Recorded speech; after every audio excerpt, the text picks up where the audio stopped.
નમસ્કાર ખેડૂત મિત્રો, હું જીતેન્દ્ર બારડ મોડર્ન કોકોનટ ફાર્મિંગમાંથી આપ સૌનું હાર્દિક સ્વાગત કરું છું. મિત્રો, આપણે અગ્રકલિકાના રોગ વિશે એક આપણે માહિતી ઇન્ફોર્મેશન કે જે ઓલરેડી કોઈને કોઈ જગ્યાએથી ઇન્ફોર્મેશન લીધી જ હશે, પણ હવે એમની અંદર મતલબ રોપથી લઈ અને 6 વર્ષના છોડ સુધી જે આવતો હોય, તો આ જે રોપની અંદર એ રોગ આવે છે અને એની કઈ રીતના માવજત કરી એના વિશે આપણે જાણશું.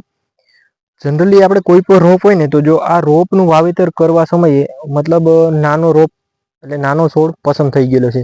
જનરલી 8 થી 10 મહિનાનો કે જે 5 ફૂટની હાઈટ એટલે મતલબ આવડો રોપ, અને 4 થી 5 જે પાન જે આપણે આ પાન જોઈએ કે 2 પાન છે, તો એવી રીતના 4 થી 5 પાન હોય અને જે મતલબ કહીએ ને કે એનો વિકાસ સારો થયો હોય એવો રોપનો પસંદગી વધારે કરવી, એટલા માટે કે એમની અંદર સાંજા જે આ રોગના સાંચા આવવા બહુ ઓછા હોતા હોય. હવે આમની અંદર જો આ છોડની અંદર પણ આમની શરૂઆત થઈ ગઈ છે.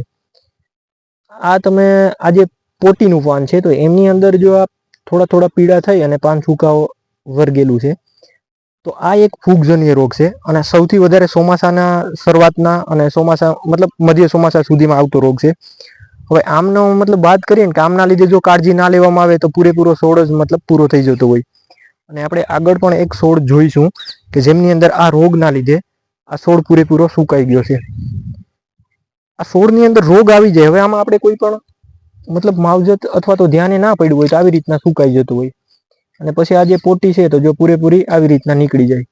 તમે જોઈ શકો આ પોટી જે છે, તો એમની અંદર ફૂગને લીધે જો તમે કોહવારો જોયો ગયો, બરોબર, તો આવી રીતના થઈ જતું હોય અને મતલબ કહે ને કે પૂરેપૂરો છોડ જ સુકાઈ જાય, તો ફરીથી આપણે છોડ આમની અંદર વાવવો પડતો હોય. તો આમની અંદર માવજતની વાત કરીએ, એક મતલબ જે છોડ આપણે વાવેતર માટે લઈએ તો એ 4 થી 5 ફૂટનો 4 થી 5 પાન હોય એમની અંદર, કે જે મતલબ કહીએ ને કે આપણે સામાન્ય ભાષામાં કહીએ કે નરવાઈ વાળો છોડ હોય, તો એવો છોડ પસંદ કરવાનો. બીજું, આપણે જે વાવતી વખતે જે ખાડો પસંદ જે રેગ્યુલર કરીએ છીએ, જનરલી સૌરાષ્ટ્રની અંદર આપણે કોઈથી નોર્મલ ખાડો કરીએ છીએ, પણ એમની અંદર 2x2 નો જો ખાડો કરવામાં આવે તો આ રોગના ચાન્સ બહુ ઓછા રહેતા હોય અને ફાસ્ટ ગ્રોથ પણ થાય, એટલા માટે જે તંતુમૂળનો વિકાસ છે એટલા માટે. તો એક મતલબ વાવતી વખતે એ ધ્યાન રાખવું.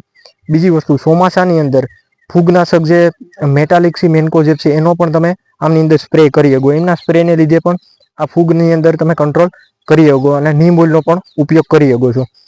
તો આટલી માવજત રાખો તો તમારા મતલબ છોડને તમે બચાવી શકો. અને જનરલી તમે રેગ્યુલર જો ફાર્મની અંદર તમે આટા ફેરા ખાતા હોય તો તમને જેવો શંકાસ્પદ છોડ લાગે તો એમની અંદર ડાયરેક્ટલી તમે ટ્રીટમેન્ટ કરી શકો. અને આનો સ્પ્રે જે કરો છો તે ચોમાસાની શરૂઆત એટલે મતલબ ચોમાસાના અંદર પહેલો વરસાદ થઈ જાય ત્યાર પછી તમારે સ્પ્રે કરી દેવાનો છે. તો આ મતલબ છોડની અંદર જે નાના રોપની અંદર વાવેતર વખતે જે આપણે અગ્રકલિકાનો રોગ છે એની માહિતી હતી. અને નેક્સ્ટ આપણે આ જ મતલબ સેમ રોગ આપણે 5 વર્ષની નારિયેળી સુધી આવે તો એમનો પણ વિડીયો અને એમની પણ માહિતી આપણે નેક્સ્ટ વિડીયોની અંદર આપશું.